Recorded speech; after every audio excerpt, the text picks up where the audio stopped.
to a friend of a goat or something? Yes, sir. This sounds perfect for my friends. We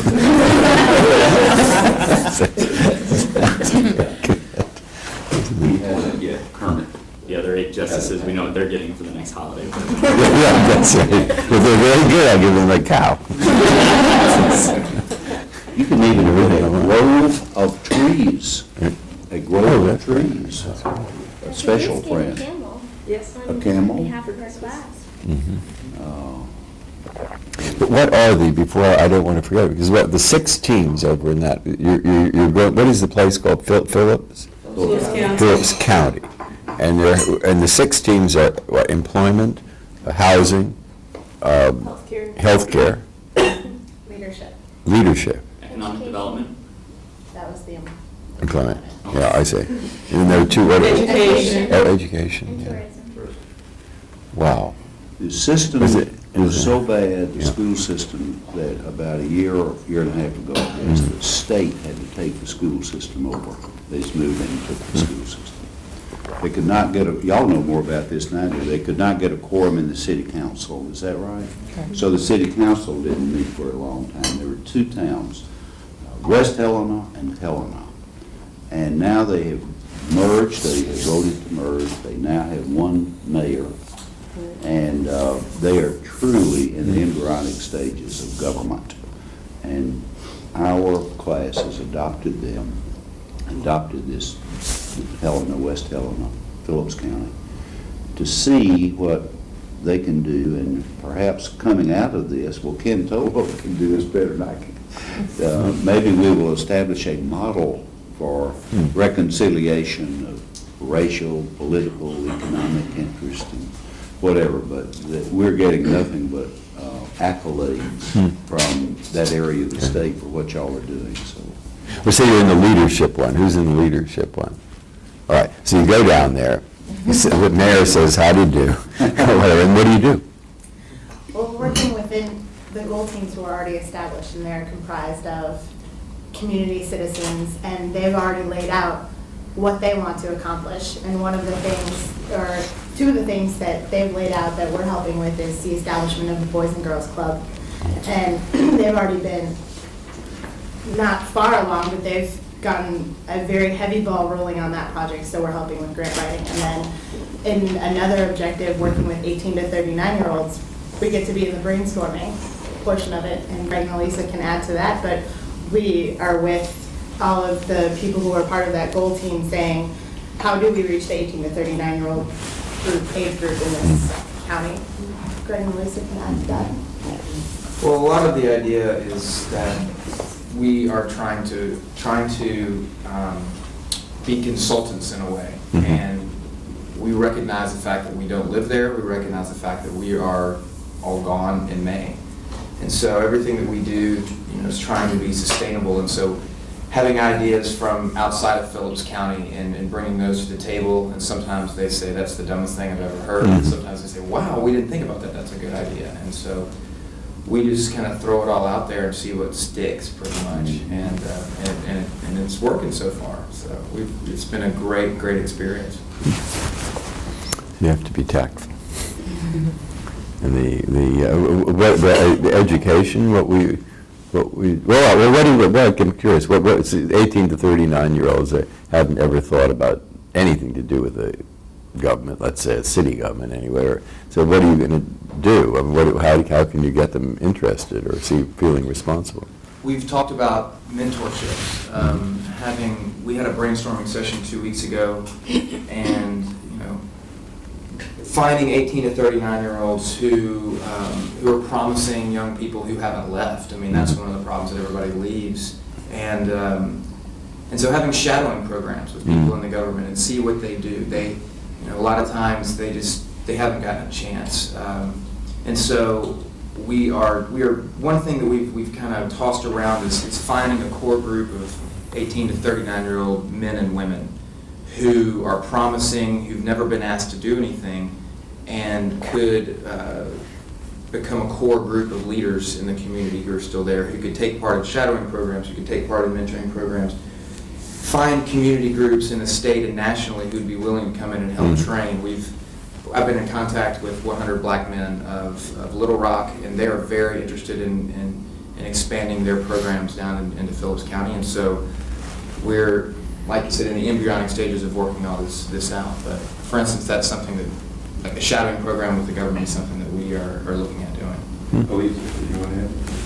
Well, it's just, it's a very piecemeal thing. And the other thing that we can provide is we provided research on the Community Leadership Association, which is an international organization now, started back in the 70s here in the United States, that provides like leadership at Greater Little Rock and other similar programs that are across the country, obviously. And they do youth programs as well as adult programs, and seeing what kinds of resources are available. Because we're not in the community, there's a lot of research things that we can provide these goal teams. Because we have the time to do it. These are all busy community leaders in all of these goal teams all the time, and so sometimes those are some of the other consulting things that we've been able to provide for them, as well as just sometimes the encouragement from the outside that, it's exciting to see what they're doing, and They've been pretty friendly. extremely friendly. They don't resent your coming in. So. Not our goal team. That's good. Wasn't there a fear of this early on, Jay and King? I think one of the things we tried to begin to do as early as last spring and summer was to develop some kind of a informal web of trust and understanding between key people in the county and the Clinton schools, so that they wouldn't view the school as bringing in a van every Tuesday afternoon, dropping off 15 people and then going home at 6 o'clock at night. I mean, it's some notion of getting that underlying context and web of trust, so that they're willing to talk to you, and then once they begin to work with the students, and the way the students have approached it in a very culturally sensitive and responsive way as partners, as opposed to sort of outside consultants imposing something on the community, Yeah. has led to the establishment of a base, which I think will create a long-term strategic partnership between the Clinton School and the Delta. Yeah.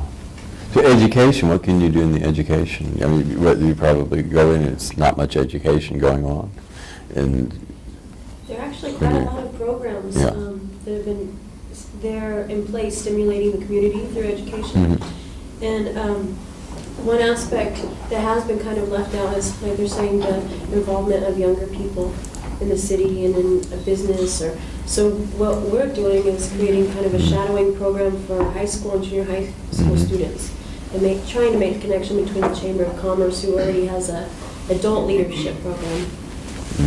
And Vivian's on the team with me as well. Yeah, we talk a lot about the disconnect that exists and how there are resources there, but it seems that even with the resources that are available, they're not being taken advantage of. There's still a lot of low achievement in that area, and there's a charter school, actually, the KIPP school, that has kind of set a different standard, but we don't see where there's a lot of involvement in training. So one of the features, hopefully, that our program will bring is an opportunity for young people in junior high and high school to do apprenticeships or engage in some service learning opportunities or internships, and trying to bring them involved as well as businesses and the city.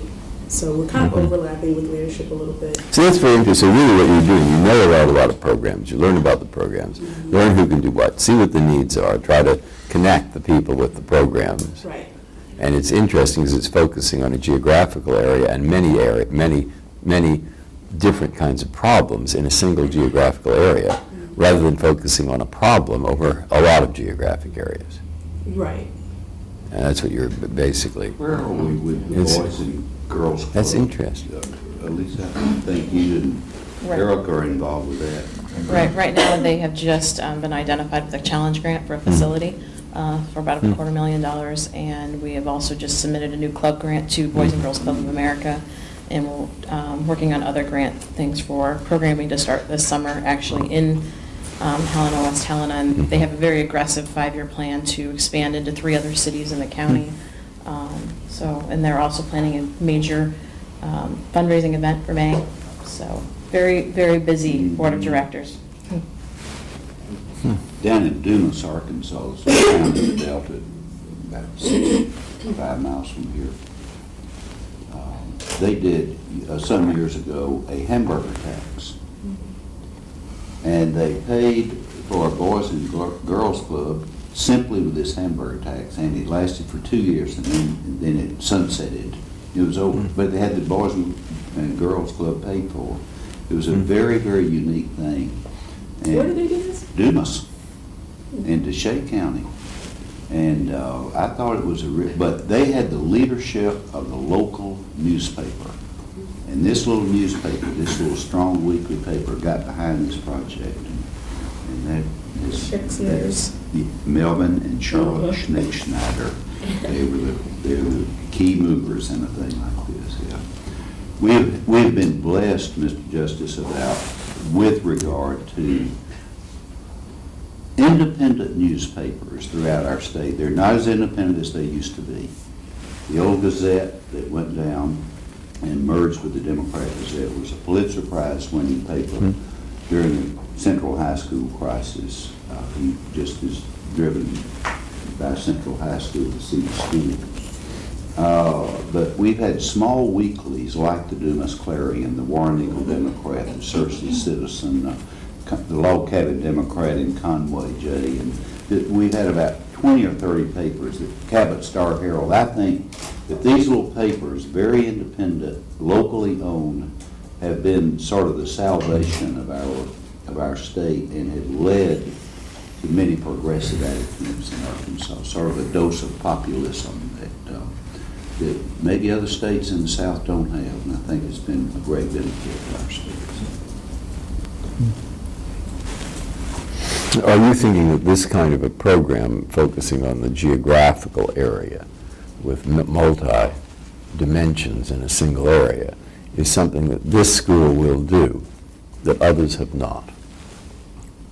Well, the students can answer that better, and Ken Tolo and Jay, but I guess I would start off by answering by saying that one of the missions of the Clinton Foundation and the Clinton School is racial and religious reconciliation.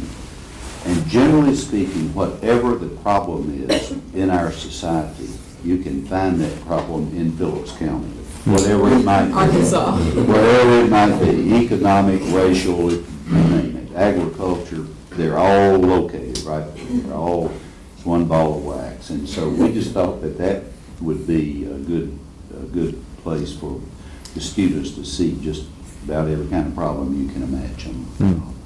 Ken and Jay may want to add to that. I mean, what I see is the hallmark of the school is going to be this application of public service rather than the abstract studying of public policy, but the doing of public service. And certainly, I think these local focused work, like in Phillips County, makes good sense in terms of a place where you can go in and see the ways in which all of these problems are interconnected and then work together on them. And whether it's in communities like Phillips County or elsewhere, I think it does make good sense as a model for doing public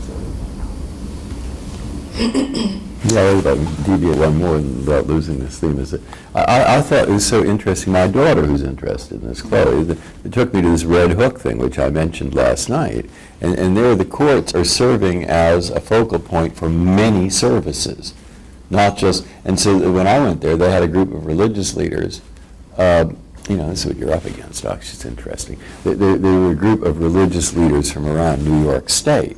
And the reason that they're there and learning what goes on is that they worked out, the judges and the other people interested, I mean, there were other social service agencies interested. They go back to their communities and tell the people, and so they have some influence, and they say that the housing problem, you have a housing problem or you have a drug problem, don't get totally panicked.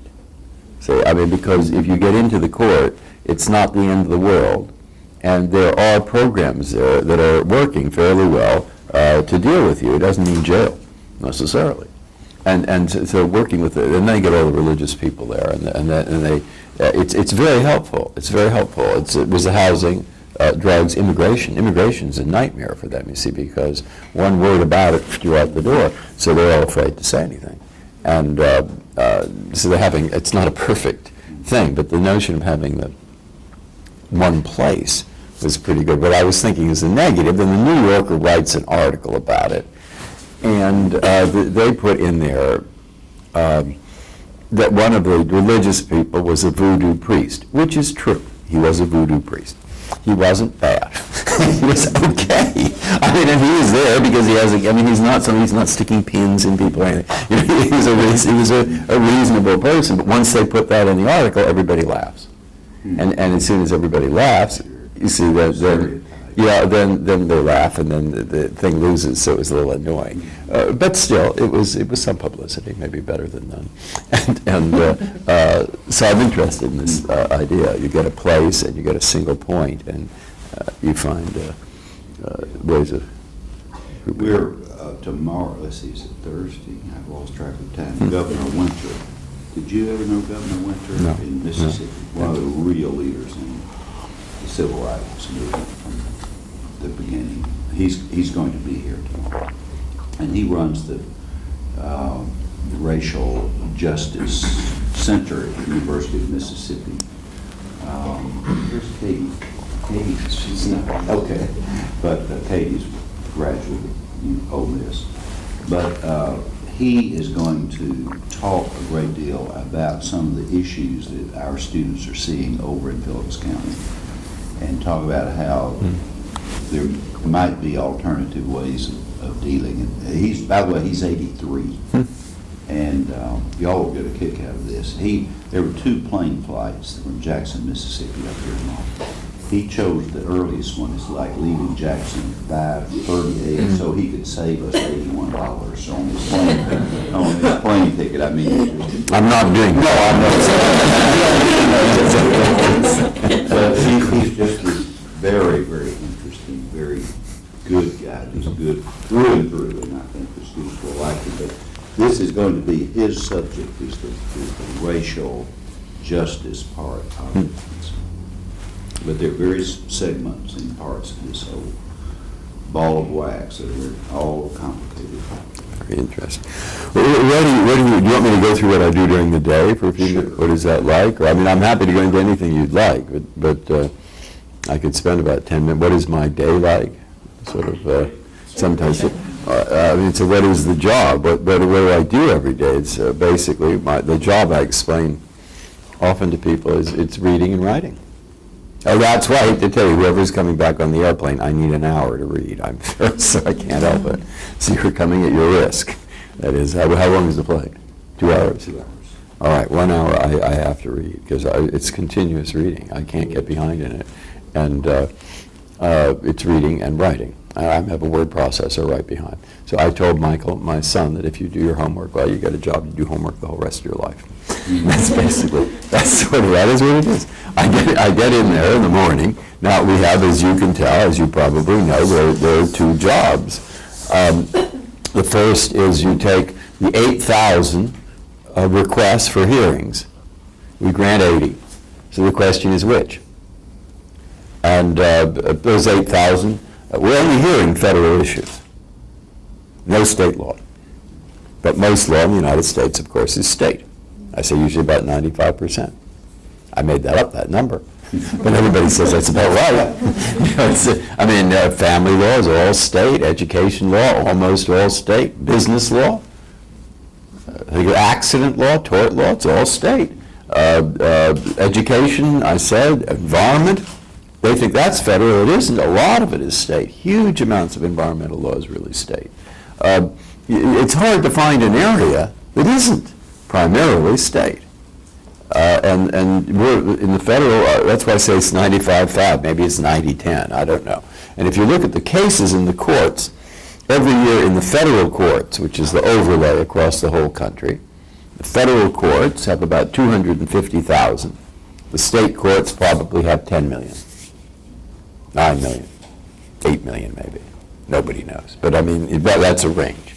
And so it's 95-5. The federal courts have some state issues and state courts have some federal issues, so it's not a perfect signal. But it's a small number. Of course, it's Congress, and everybody wants to be in Washington, because then they write those articles about what we do here is the most important thing in the world. But it isn't. I mean, that's where I try to get students to say, you want to help people, think of the state, and think of your locality, and don't all immediately come to Washington. I don't mean that's not. That's So you think of in these millions of cases, you have lawyers, and one wins, one loses. They appeal. They get to the highest court. Every state has its system. You get to the Arkansas Supreme Court. You get to the highest court in your state, and the loser has only one place to go: the Supreme Court of the United States. And that's true within the federal system. Trial courts, courts of appeals. Now only we are left, but you can only come with federal issues. So that really has narrowed down those millions, and I usually think, if you rough estimate, 100,000 or so, maybe 80 to 100,000, are final appeals in the state systems, the 50, or in the federal appeals courts, and 8,000 come to us, and we hear 80. All right, so it's 80 out of 8,000, out of, say, 80,000, out of, say, 8 million. We're the absolute tiniest invisible top of a huge pyramid. And now, what do we do? How do I select the cases? What's the theory? 4 votes is a grant. 4 out of 9. Well, which ones do we grant? And how can I do the job of going through 8,000? 8,000 in the year, or a few less, is about 150 a week. How could I do it? Well, 2 things help. The first thing that helps, once I tell you the criteria, that's a big help. And the second is for law clerks. Now, the law clerks, say 4 times 9 is 36, and so say around 30 into 150, they each have 5. That helps. 5 is doable. 150 is not doable. So they will write a memo on 5 cases.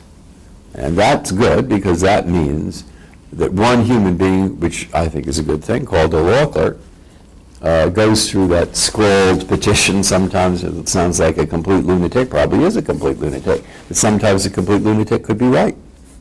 And I'll never find it. And they might. They're supposed to. And so I say, well, why am I not doing the job? I'm the one who's appointed, they're not. I say, well, the simple truth is I'd rather have a human being called a law clerk going looking through those things in reality than having me pretend to do it. Because I would be pretending. You couldn't do it. So they give me a set of memos. I get a memo. We have a pool, and the law clerks are all in the pool. They divide it up, and I get a stack like this. Maybe 2 to 10 pages, 150. Well, it's still a lot of work. How do I go through those? Now, I'll tell you, the outcome is I go through them like that, in an hour, maybe. To reduce that stack like this to a stack like that, maybe 10 or 15. Now, how can I do that? Conscientiously. Now, that's why I'm leading up to the criteria, and I want you to see that. What is the criteria? And this is not too many people take this in. I mean, many know it, but not too many. It's not publicly available. It's just public doesn't pay that much attention to this, and it's a matter of great importance to me and not too much importance to the average person. But what is the criteria for going through and figuring out the 10 or 15?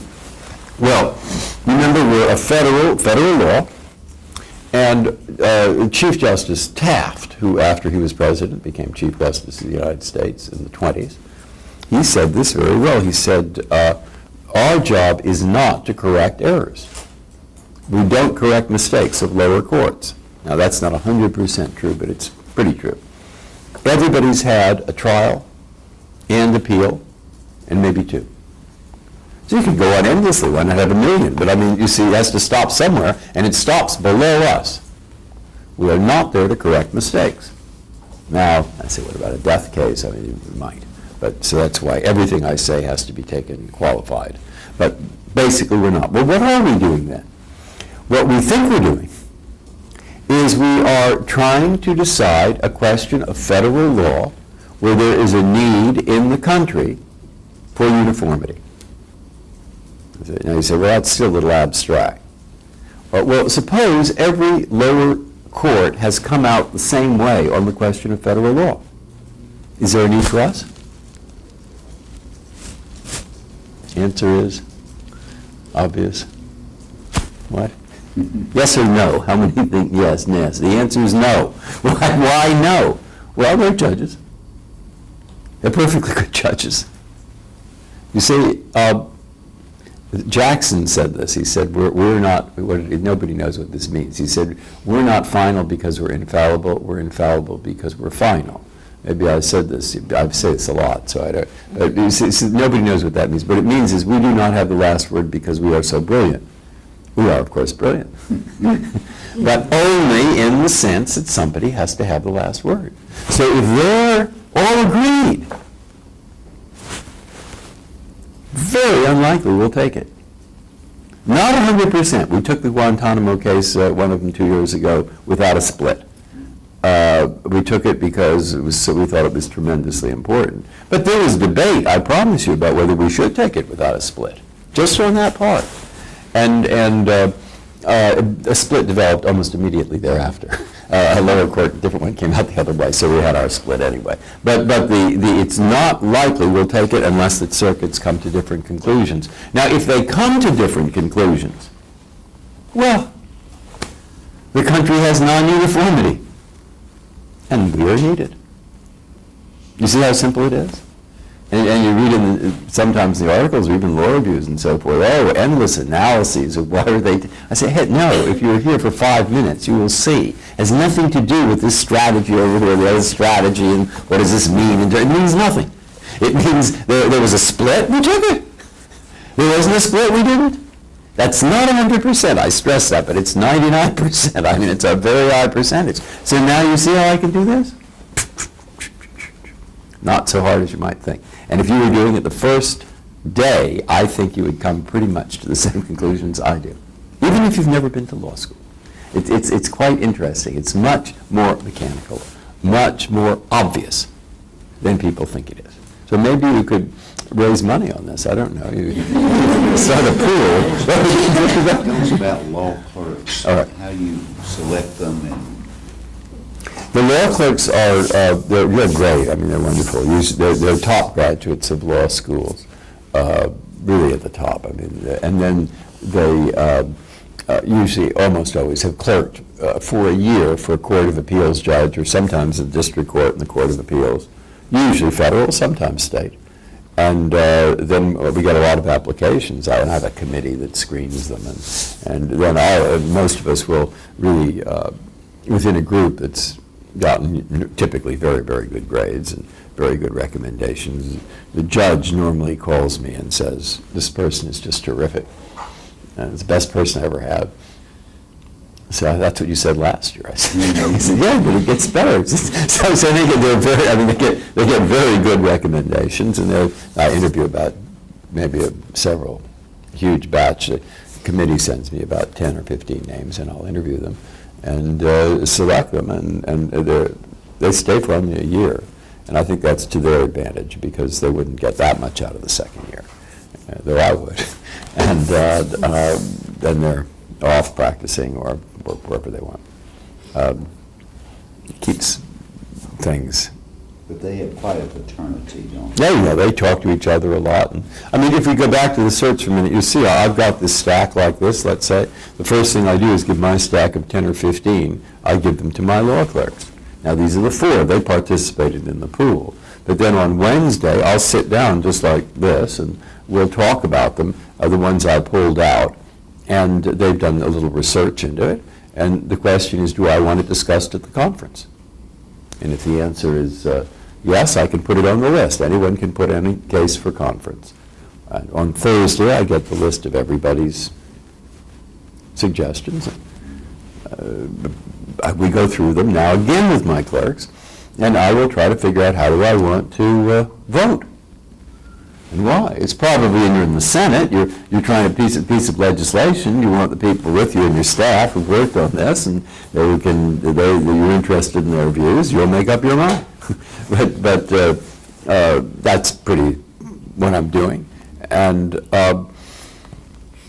do you see, then we're in the conference on Friday, the last order of business is always go through the certs. They're usually 10, maybe, really, they're going to be at least 5 or 6, and there could be 15. And we go around the table, just like this, about this size, in order, and people say how they're going to vote. Just in a sentence, they might say something about it. There's no split, I'm going to vote no. And if any one of us wants to, we can pull the case, take it back, write a memo. I might do that. I'm trying to convince somebody to grant it. I only have 3 votes. And if I really, really want the I'll write a dissent from the denial of cert, which is a fake because I'm hoping it'll be granted. And I feel maybe they'll read this and they'll think, oh, we don't want him to print that. He's so right. Sometimes that happens. Sometimes it doesn't. So if you're reading it, it's a failed effort. But it's hard to go. And if we were to deny a case, you see, 4 votes, as I say, is grant, otherwise it's denied. But suppose we were to deny a case, and we should have granted it, what's going to happen? Just to see, what will happen? Can we make a mistake denying a case? What would happen? Is it bought again? Yeah, the issue will come back. Remember, as I'm trying to focus you by asking that question, I'm trying to focus you on the fact that we're not interested in this vehicle, we are interested in the legal question of interpretation. We denied it. We should have granted it. It'll come back. But suppose it doesn't. Suppose it never comes back. Then what? It wasn't an issue that needed national reform. Correct. Correct. If it doesn't come back, we were right to deny it. If we're wrong to deny it, it'll come back. Now, that's not 100% guarantee, but it means that probably we're not going to make a mistake denying a case. But if we grant a case, and we should have denied it, that's a problem. And the reason it's a problem is it turns out, see, there's some jurisdictional question. We can't get to the issue. We wanted to decide this legal issue. We couldn't do it, so we had to do it. We should have denied it because there's some block in there that legally we can't get to it. That means people all over have written briefs, they've got groups together. It's a huge, big deal and costs people a lot of money, and we couldn't decide the thing.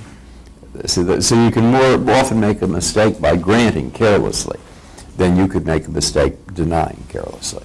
So I want you to see how, and now if you actually look at the docket and see what we're deciding, we could decide a case. We had a case, it was does the comma that follows section 4061B or something of the Internal Revenue Code mean that the next word, which is a for, should be read as a which or a that. I liked the case. I thought it was interesting. Nobody else did, but do you see why we took it? Why did we take it? Yeah, split. Or we might be deciding a search and seizure, measure magnitude, right to die. So it's not the fact that it is grand in the sense that the newspapers are going to write about it. Or in the sense that we think, I individually think it's so tremendously important. We're taking the case because there is a problem of federal law that has to be ironed out. That's the normal criteria. So I say it takes me about 1 day a week, the certs, and it's important, but it's possible to do it once you understand the criteria and so forth. Now the main thing, of course, is deciding the cases that we've granted. Now again, mechanics is much more important than people think, and much more. We're a court. We have decisions to make, our job's to make them. So it's like an express train, as Justice Kennedy said. He's got much more than you think. I mean, you're coming on, boom, boom, boom, boom, boom, decide, okay? And I'm sorry, it may be wrong, but you better decide it, because that is the job. So we have our 80 cases. They're granted on really over the year, but we'll hear it's a rolling series of grants. But we'll hear the cases orally in 2-week batches. First 2 weeks of October, November, December, January. Last 2, February, March, April. The 2-week session, probably 10 to 12 cases. Monday, Tuesday, Wednesday, Monday, Tuesday, Wednesday. Thursday, think about it, Friday, vote.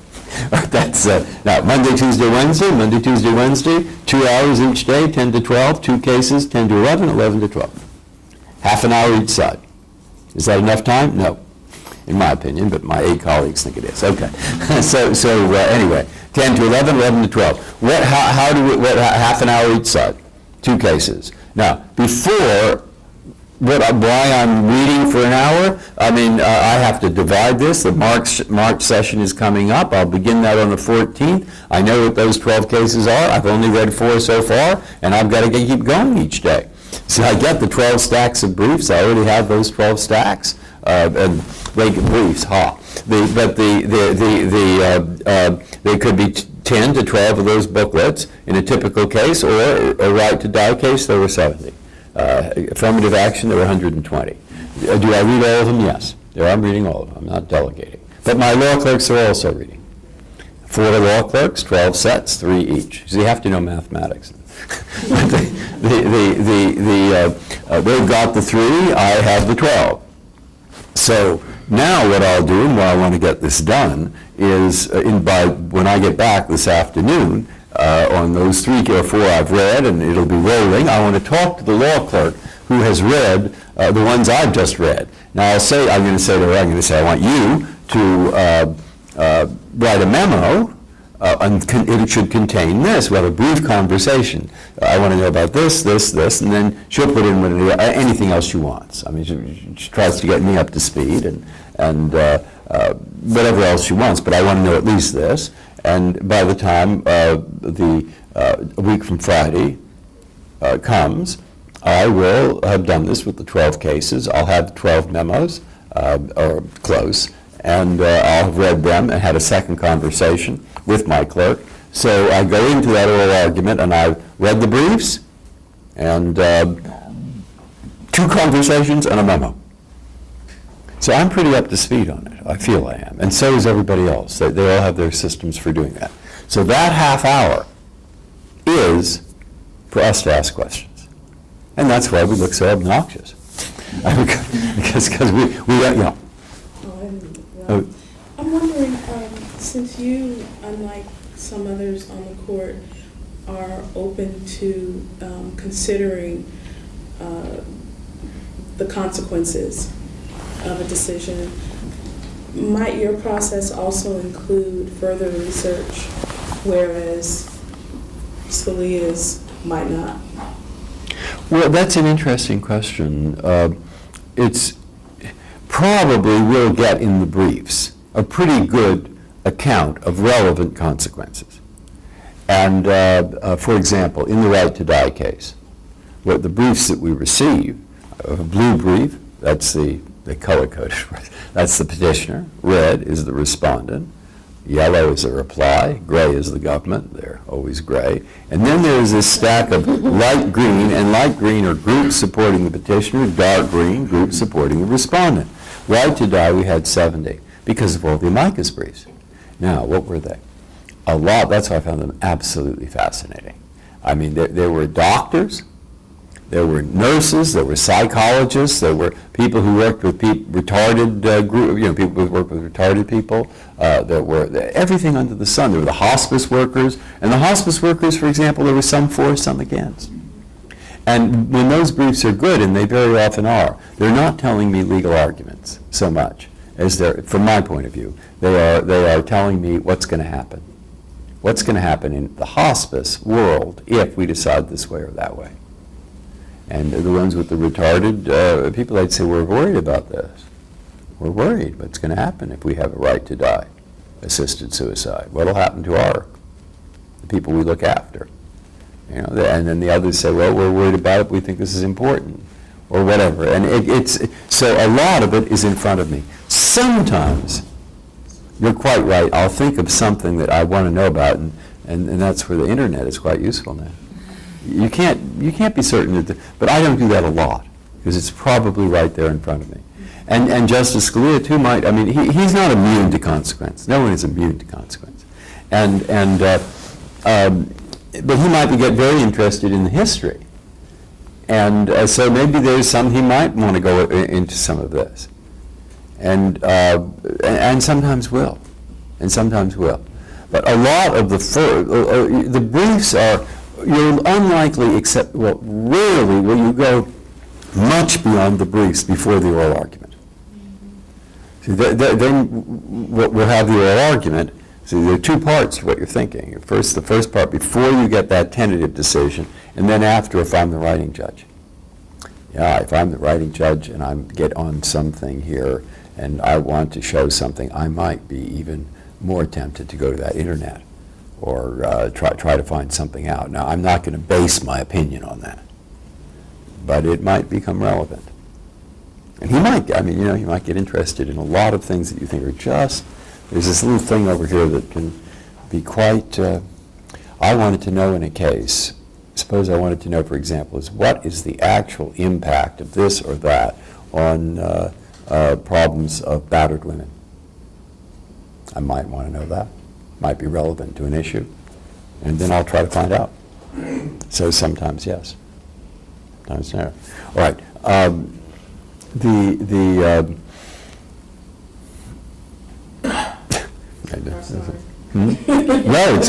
I'm saying. You're getting a picture here, which is what I want.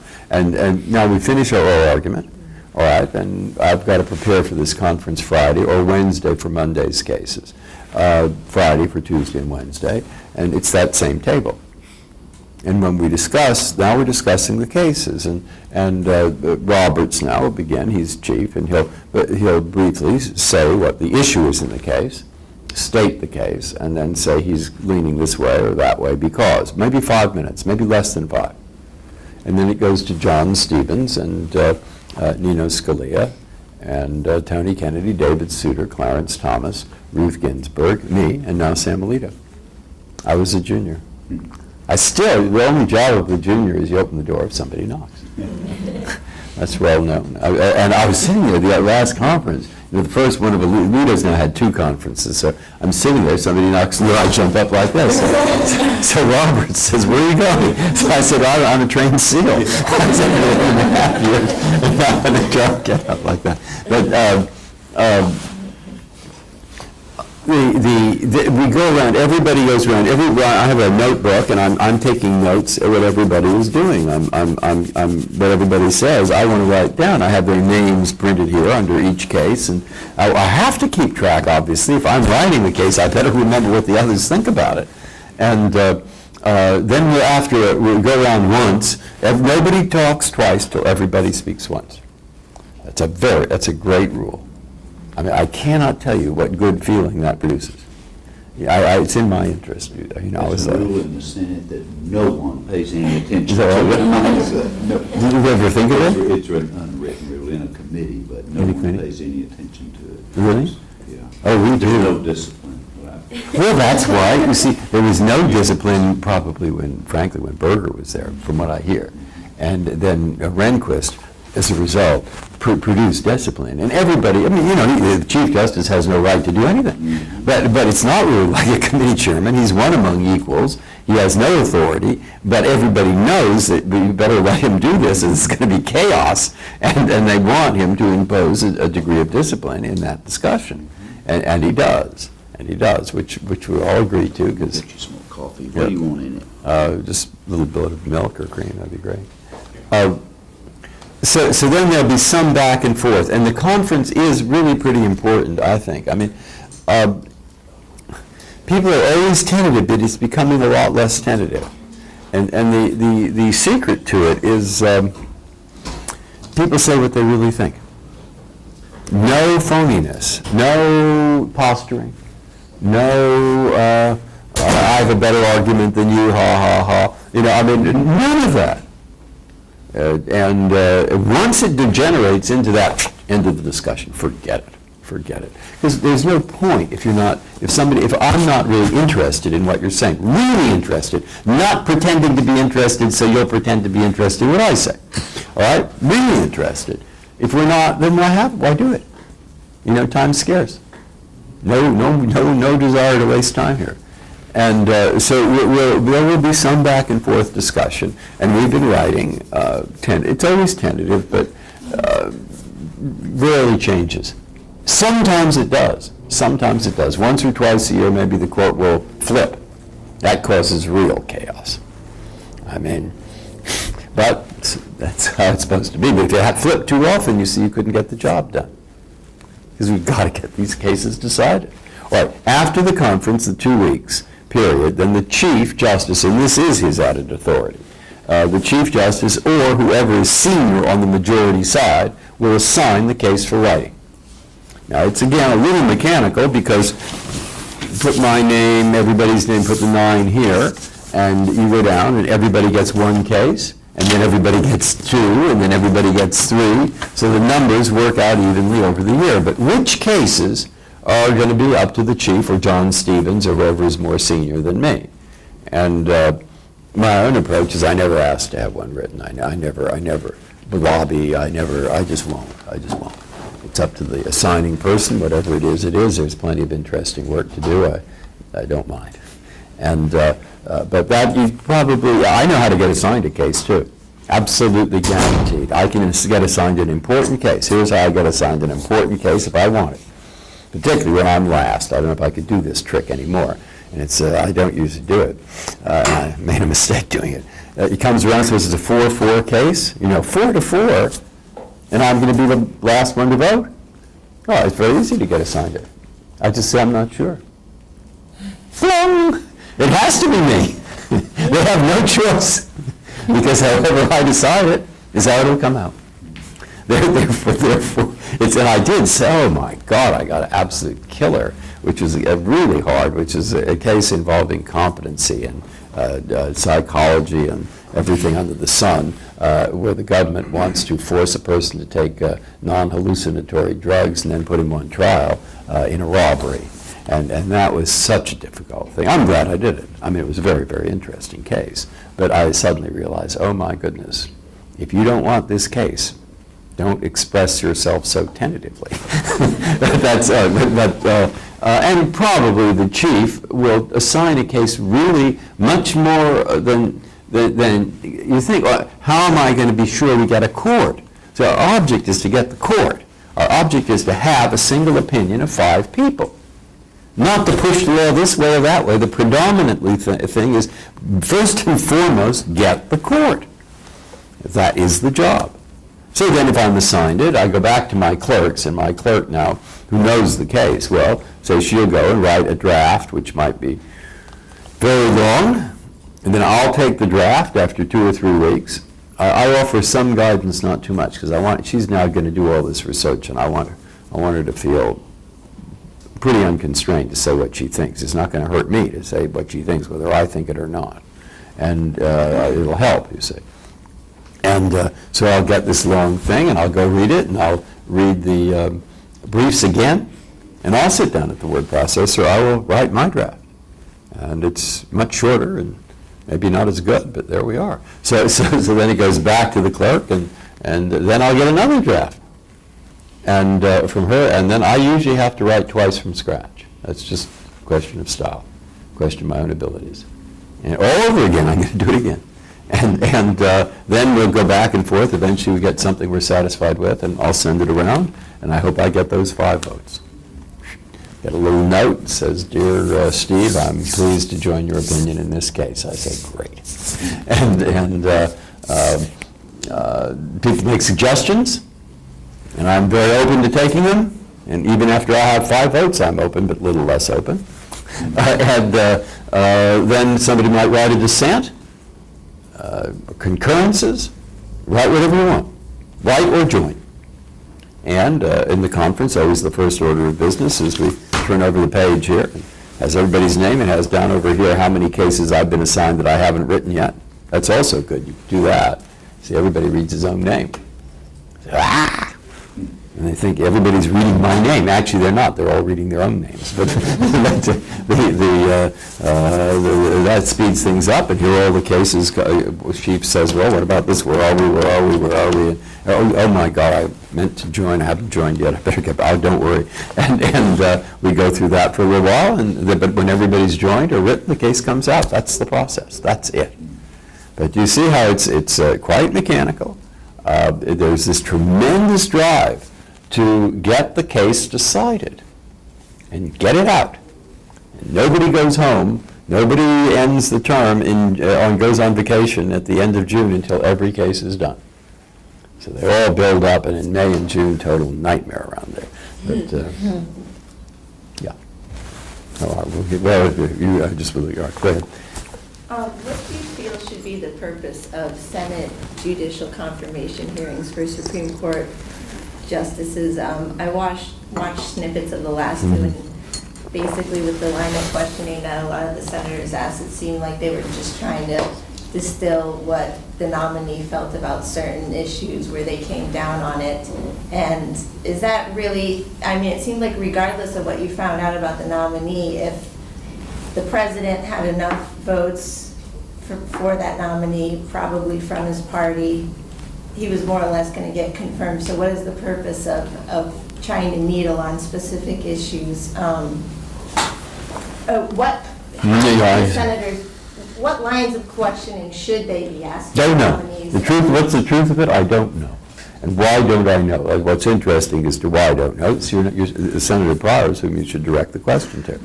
And that's, you see, and what's interesting is why you should direct the question to him rather than me. And the reason in my mind is because this confirmation system and the nomination system, in my mind, is a very uneasy compromise that the Constitution has worked out. When I am confirmed, if I am confirmed, I will be in a position of tremendous responsibility in respect to other people's lives. And I can make decisions that will affect them.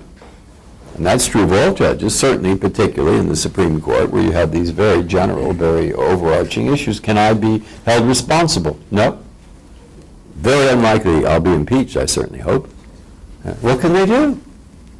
And that's as it should be.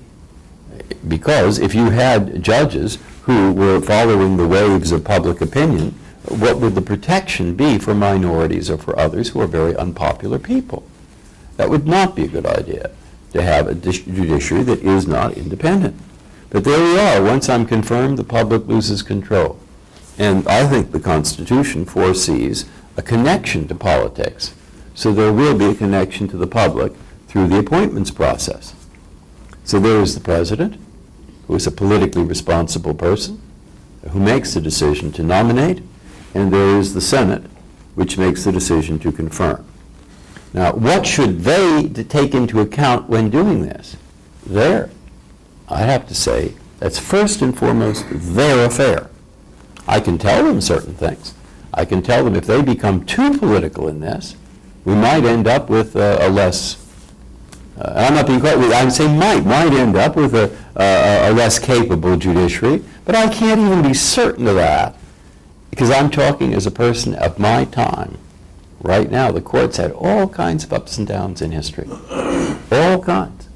And ultimately, they have to work it out. I think that, and the Europeans don't understand this at all. They think because the appointing authority is a political person, i.e. the president, that the court's just all politics and the whole thing is all politics. I say, no, you vastly overstate it. Because for one thing, it's bad politics to appoint a person who isn't qualified. I hope, I'm not the expert on politics, but I hope you would agree on that. Well, it's a wonderful question that Erica has posed. I don't know the answer. I don't know the answer. I do know that we have had in the last 20 years, 25 years, some extremely distasteful moments in the Judiciary Committee in the process of deciding who gets chosen or not. I do think there's a very high standard and a very, very major concern that These ladies and gentlemen are chosen for life. They are there, and once that they hold up their hand and take that oath, and they go over there and they get their special chair and their robes and whatever, they are independent of us as they can be, and they should be. But until that moment, I think that Congress itself, the legislative branch, has been fairly responsible. There have been some times when you wonder. In fact, I wondered in some of the most recent ones. I said, come on, guys, let's get on with it. But I wasn't there. I wasn't reading everything they had access to. But I think we rode the top, especially on the Democratic side some of the time. I also think the Republicans were advocates when they probably should have allowed the nominee to present his own credentials without them sort of politicizing him, because that begs then the Democrats to come in and join the war, so to speak. I don't know. It's a very good question. I don't know the answer. I can say, Yeah, go ahead. No, please. No, I was just going to say, the most vicious, is not judicial, but probably the most personally vicious episode I had watched and was a part of some degree was the John Tower nomination to become Secretary of Defense. And I mean, that was personal because John Tower was a member of the Senate. But what happened to John Tower, he had no friends. And as Madeleine Albright said, even superpowers need friends, and he had none. And it was sad. I was not a supporter of John Tower, but for the reasons that many of my colleagues voted against him, I had different reasons for voting against him. But boy, that was personal and mean and vicious, and it was not fun. I was going to ask you in a minute maybe, but I want to continue with this. I think it's such an interesting subject. Of those issues that you might lose sleep over, do you just leave it at the office and then go home and barbecue a hamburger out, and not think about it? No, that can come later, but I think you want to pursue Erica's question maybe. I was thinking this is what you say reinforces it. So one thing, during my confirmation, it was supposed to be fairly smooth, and there was really no problem. I mean, when I was sitting there with the 17 senators asking me questions, that isn't how it felt to me. You know, nothing is for certain. And I didn't think, oh, this is a sure thing by any means. I was very stressed. And 10 million people watching, and the senators will ask the questions they want to ask. You say, people say, what a ridiculous question. If that senator is asking questions that his constituents don't want to ask, I guess he's out of touch. And there may be rewards or penalties for that if you're out of touch, but that's their problem again. And I'm sitting there thinking, when everybody turned off the television, I could almost hear the clicks. I breathed a sigh of relief. Thank God I'm so boring. I mean, you don't know how people will react, but I tend to think people are pretty tolerant and would take views that they don't like. And then what's so interesting about the Tower answer is I also thought I have no evidence for this at all. But I also thought that may be a factor in President Clinton's mind. I can't note what the factors were in his mind. I always say it's like asking about the recipe for chicken a la king from the point of view of the chicken.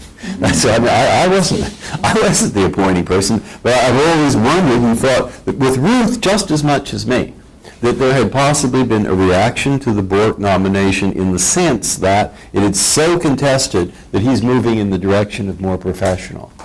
So someone who may be a little bit grayer, someone who is perhaps a little bit more viewed as a more professional person, but that would have been one of the considerations for him. It wouldn't have been something I would have known anything about.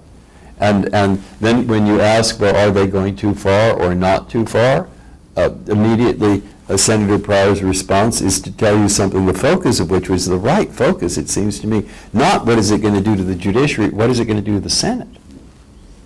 And that's really what everybody seems, and I think properly, to be interested in with the questions that you ask. What does it mean for the Senate?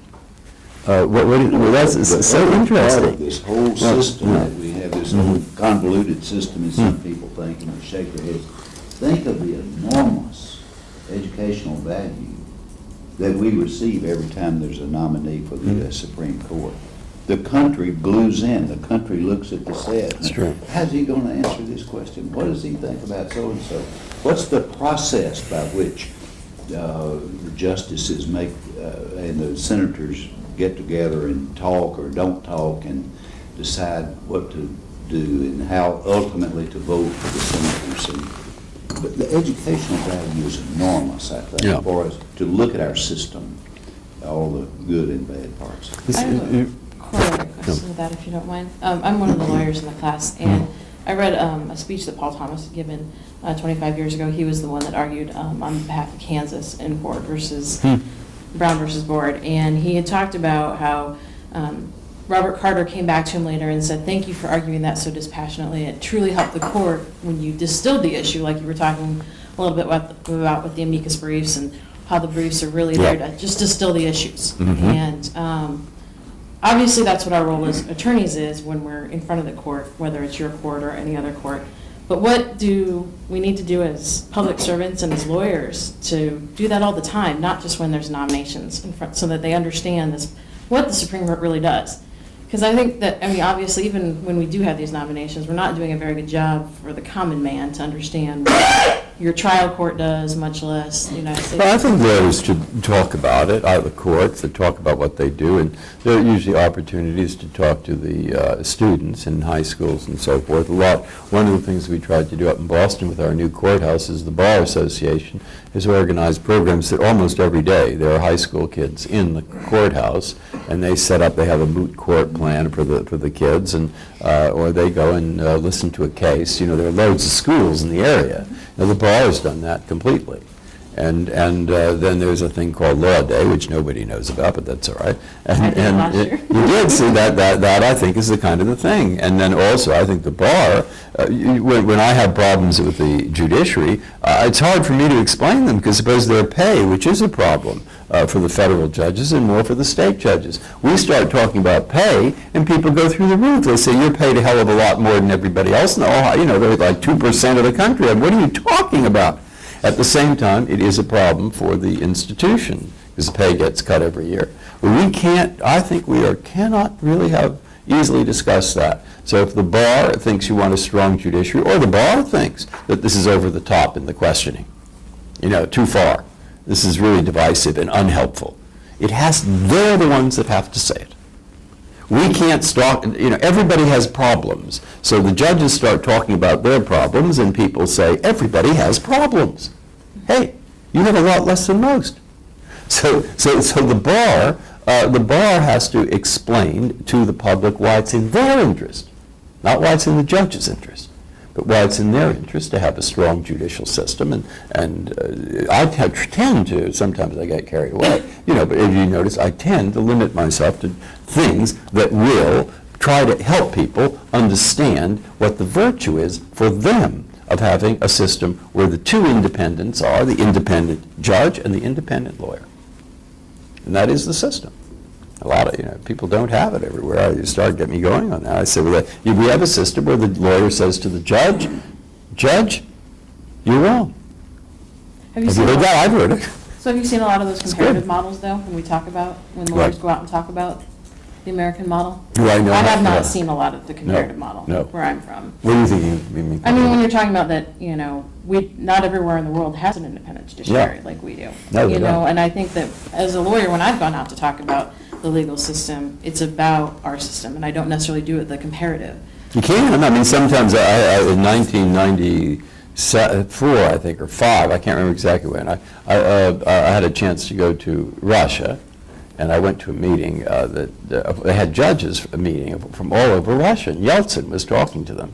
And it was amazing. It was like the United States because there were people, you saw a lot of different racial groups, they come Kamchatka, there were some Buddhists from a country that's primarily Buddhist. It was very interesting. All these judges are there, and Yeltsin says, you're really going to be independent. And they said, good. And we're going to pay you more. Oh, they said, great. And so then they were all talking about it after he left. We had a translator, it was Miller, it was Bill Miller, that's who it was, and Bill Miller, yeah. He was leading us there, with the group there, and then they started talking, and they said, they brought up some of the things, they said, First they were talking about their pay nonstop. I said, well, this sounds like an American judges meeting. But they said, well, what, is this really going to happen? No, I don't know. And what they kept talking about was telephone justice. Telephone justice was, and it exists, did, anyway, in Russia, probably maybe to, hope, a lot lesser degree. The party boss calls you on the telephone and says how to decide the case. And, oh, no, it was 93, because I was on the Court of Appeals, I remember this now. And why did he still do it? Why did we do that? Well, everybody knows why. I mean, you have a child in school, you've got to get him, get that education, you have an apartment, it's owned by the state, and you might be evicted, and there are 5,000 things that might happen if you just didn't follow it. So I was talking with the translator there, too. They wanted to know about America. And I said, we don't really have that. It doesn't exist. They said, oh, well, that's good. Like that. They said, oh, yeah, good. They said, who appointed you? I said, President Carter. So they said, well, suppose he called you. I said, but he wouldn't. He wouldn't. He said, well, would you? Well, are you sure he did? But why did he appoint you? I said, well, basically, I was working in the Judiciary Committee at the time, and I'm sure that Senator Kennedy recommended me. In fact, very sure. But well, suppose Senator Kennedy called you. And he said, I said, but he wouldn't. It's just not conceivable. He wouldn't call. So they said he never calls? I said, no. So they said, oh. So I said, oh, I see. You mean you think that if he would call, I'd still say he wouldn't? They said, yeah. So they said, in other words, you don't necessarily think I'm being too straightforward about this. They said, yeah, that's right. So I said, well, how can I put this? I said, look, why would he call? He'd be out of his mind.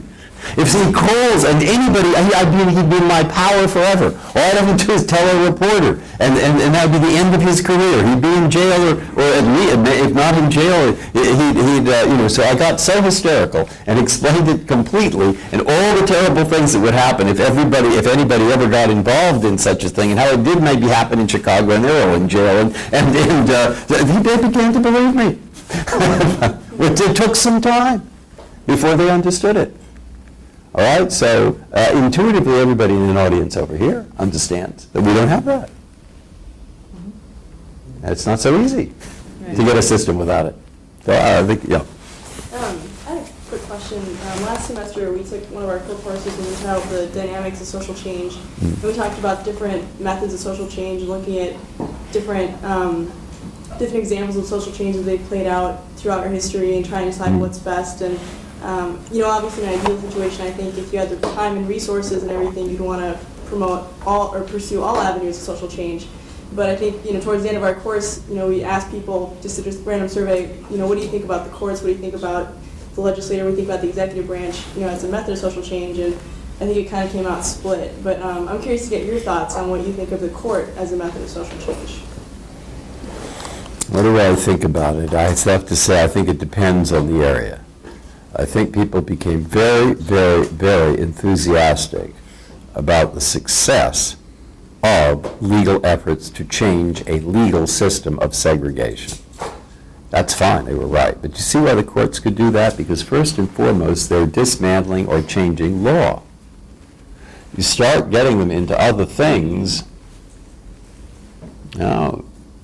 I'm skeptical. Depends on what the other things are. It depends. I can't give you a general answer. I just read this morning's, one of the papers had a long article about the Iraqi constitution. He said, what a great constitution. It has a right to housing, a right to health, a right to daycare, a right to graduated income tax, and he said, see, they really have a good constitution. So I said, I thought, I guess they have all those things over there, huh? I'm quite skeptical. I'm quite skeptical about it. Now, some countries have had some success with that.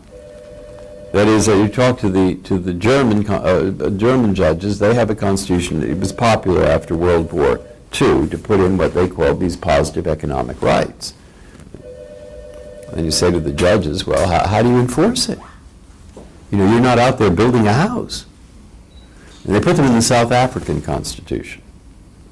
I'm very curious how that works. The South Africans wrote a very interesting constitution where they took bits and pieces from other places, and they wanted to be sure that they were doing the best one. They did get very, very interesting provisions, and it's interesting to see how they do it. And they have a country where they have a housing problem, of course. And they had a case, and Albie Sachs, who's a good judge there, and I know some of the judges, and I said, well, what did you do? You can't go out and build a house. He said, well, we ordered the Minister of Housing to come up with some kind of plan. And we'd give them a lot of discretion as to what kind, but they had to do something. They just couldn't sit on their hands and do nothing. So I said, well, has that worked out? Well, they're not sure. You see, because the people who brought the case, well, they're sitting there saying, hey, we won our case and we don't have any houses. And then they go around talking to all the newspapers about how awful it is. And the courts must be crooked because they said we won the case, and there's something wrong somewhere because we won our case and we're sitting here without a house. So then after enough publicity, the Minister of Housing gives them a house. Well, them, yeah, but how do we know, you see, why them? I mean, so the people who have tried to use this, I think, it's perhaps worked well in Germany, but I don't know that they've had any need to invoke those provisions in Germany. They have a government that is interested in distributive questions and welfare questions and so forth. So I'm skeptical. I'm skeptical about the social change argument, and it depends where and how and what the... Yeah. I'm just curious to know when you're talking about how your days and weeks go when you're in session. How do last-minute appeals for stays of execution go? Are you given advance notice because you obviously have to act quickly on those? Yeah. Is there somebody on call? Yeah. Do you have Yeah. an advance notice docket? Yes. How does it work? What happens is there's a permanent staff of clerks. These are not our law clerks, but we have a clerk's office that has maybe 100 or so employees. 50, I don't know the exact number. But they have 2 or 3 people who do nothing other than follow death cases as they come out into the final stage where execution is actually likely. And almost always in such a case, there will be a last-minute filing, and then it'll come up through the system. It's very unlikely that they'll have a meritorious claim because in almost every case they've been on death row for 10 years or 15 or longer, and they've had dozens and dozens and dozens of appeals. And they've gone through the state systems, the state collateral review systems, the federal systems. But sometimes there's something that comes up that is at least worth considering carefully. And sometimes they win. All right, so 2 or 3 days before the execution, this office begins to follow it. Now, each of us is in charge of a different area of the country. The country is divided into 13 federal circuits. I'm in charge of the 10th Circuit, for example. And that means if there's a case coming out of Oklahoma, a death case, it goes to me, because Oklahoma is in the 10th Circuit, and here you're in the 8th. So it would go, I don't remember, I think the 8th was Justice Kennedy, but I think he's now changed. It has changed recently. But now, I will know 2 or 3 days, because I'll be notified that there is a case coming up, and I'll have one of my law clerks assigned to it too. And they will see what the filings are in the lower courts, and they'll tell me or write a memo about what's likely to come up, and then I'm in charge of sending a memo to everybody on the conference, to the 9. And I'll try to get that around. Sometimes it's very last minute, so you have to do it out of the lower court briefs, but by the time it comes to us, we're supposed to know what it is, and we're always on call, always. So within all 9, and we all vote on every one. And so I will get a briefing, and I'll know what the issues are, and in anybody else's cases too. And if I'm not writing the memo, which is more normal, I still find out what it's about. And then at the last minute, within the last few hours, we'll vote. And if we think there's something there, probably we'll stay it. And but that's why I hesitated. As they say, it's always a question of, in a death case, it's really not just a question of the uniformity of the law. I mean, they're cause for special concern, and people do give them special concern. So that's what you say. Yeah. I think that kind of goes back to what Senator Breyer was asking earlier about, are there certain things that cause you to lose sleep at night? Or are there particular issues that, when it's not so mechanical, when there isn't just, you can't look for that split, how do you handle those sorts of issues? Or maybe you could talk about the death penalty cases just in general. How often do they occur, and does it cause, what do you consider? They occur probably, they're up there maybe once a week. Yeah, and I came out of the First Circuit, we never had a death case. Never. There's death penalty on the books, never given. At least it never was. And so pay attention to them. People will consider them with care. What are the things that make me anxious? What makes me anxious, I think, is when I'm uncertain of how I think about something. And I think it's important, and I haven't quite worked out what I think about it. And then I can lose sleep.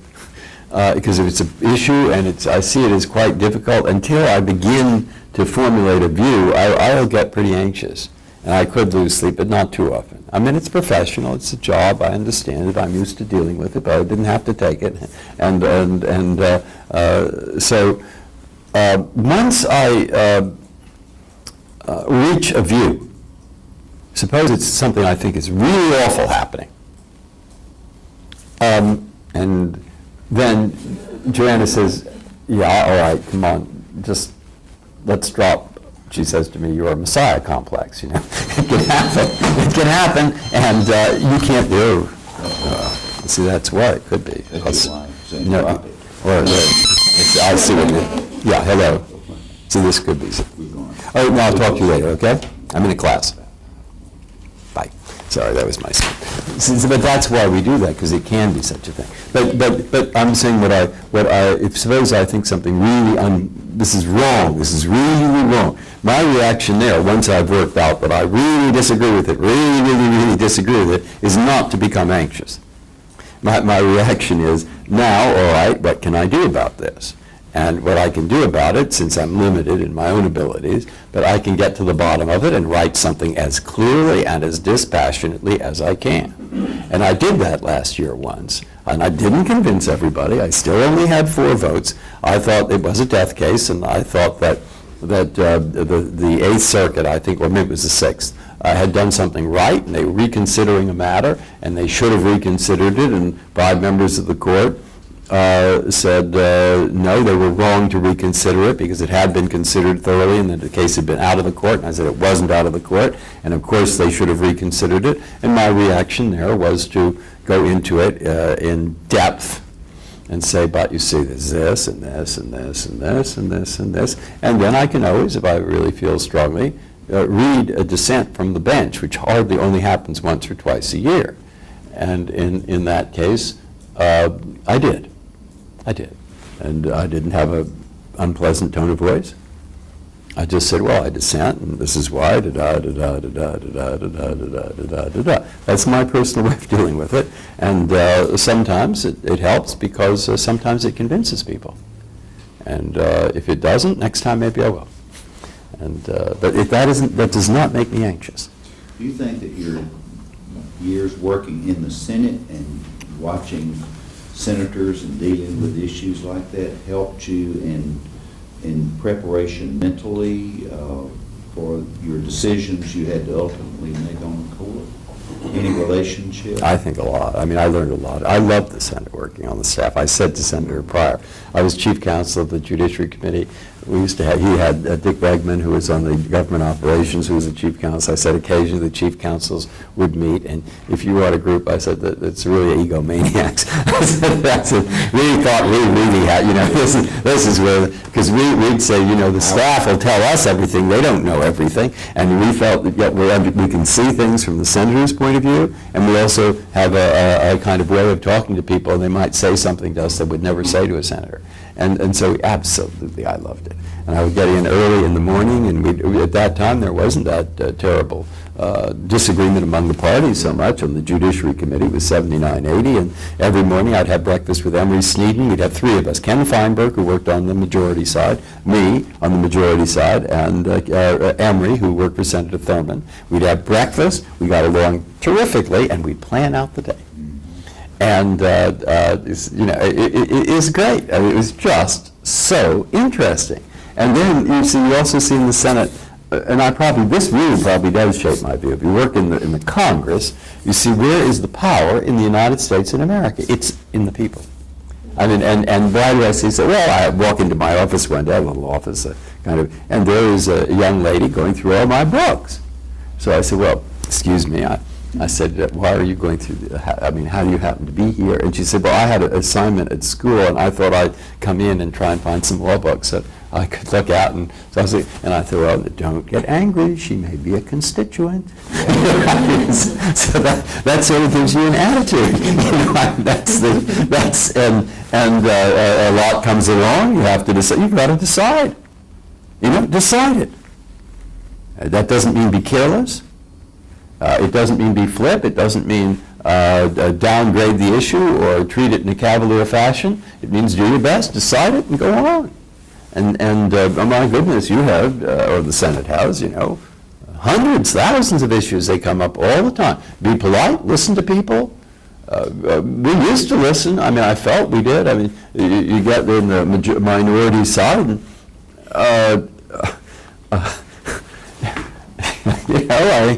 fine, listen to them. Okay, you don't have to do everything. But, and be fair. People don't understand that. I mean, I felt we ran, of course it's patting myself on the back, but I felt we ran it pretty fairly, and people said, well, you write all these reports and the senators don't know what's in them. That's true. They don't read the reports. But it's my job to find out if there's something in the report that's of importance to them, and that's true for every representative of every senator in that Judiciary Committee. And if they don't do their job properly, they're out of there, and they should be. And their job is to recognize what's of interest and importance to call to the attention of the senator, and you see they have delegated authority up to a point, but they better exercise whatever authority they have on minor matters in a way that is consistent with what the senator's views are. That's their job. So we brought a report. It was circulated always to the minority, always. In draft, and there wasn't... Not true today. It's not true today? Oh, it would be unheard of to write a draft of anything and not circulate it. Because of course you have to get, well, all right, there we are. But you see, so I thought, I liked it. I found it absolutely fascinating, really, really interesting. And helpful, yes. Your legal staff, do they become advocates? Not in the way that they're advocates in the legislative process. It's not. It moves in a certain world. It's like an iceberg. It's like somebody explained this to me in a very good judge in Puerto Rico. Actually, he's a great judge, Trias Monge, and he said, well, as a judge, it's like facing sculpture. It's like this granite that you're facing. And there's a little bit of give in it in the law, but there isn't that much, and you have to find out where and how, and so it proceeds in a kind of glacial manner. And you don't say, well, let's get down to business here. This is what it is, and let's do this. Really, no. It proceeds on the basis, well, there's this legal thing over here and there's this other thing over here, but maybe with this you should, and you say, well, does that mean you never take into, no, you take broader things into account, but so what about affirmative action? Is it relevant that the affirmative action was felt necessary by the Army, by the business community, by labor, by the educational institutions? Yes! They say, tell the court that. Of course it's relevant. Well, why is it relevant? See, in the legislative, say, do it, it's good for people. Do it. No. You can't just, do it, it's good for people. That's what we thought you'd think. You're not supposed to do that, follow the law. No, don't get into that one. You say, well, here you have two views of the Constitution. One view is that the Equal Protection Clause means colorblind. A lot to be said for that view.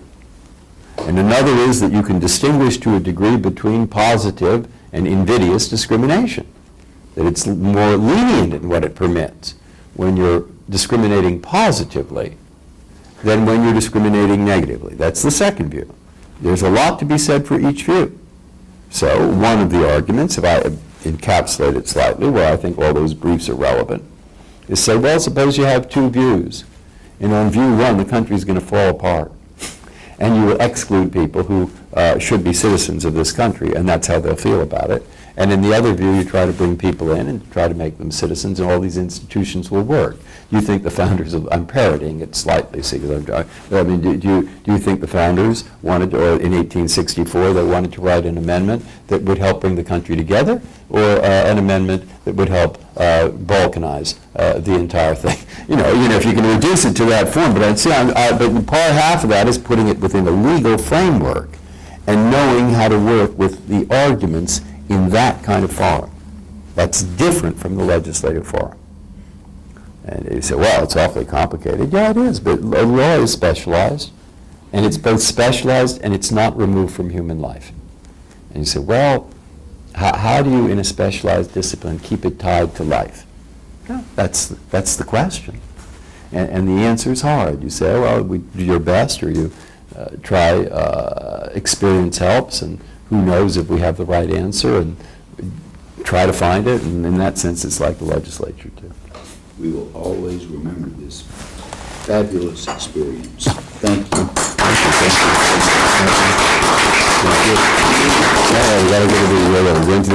We need a little time for you to have a little downtime yourself here. When am I supposed to go to this other one? Well,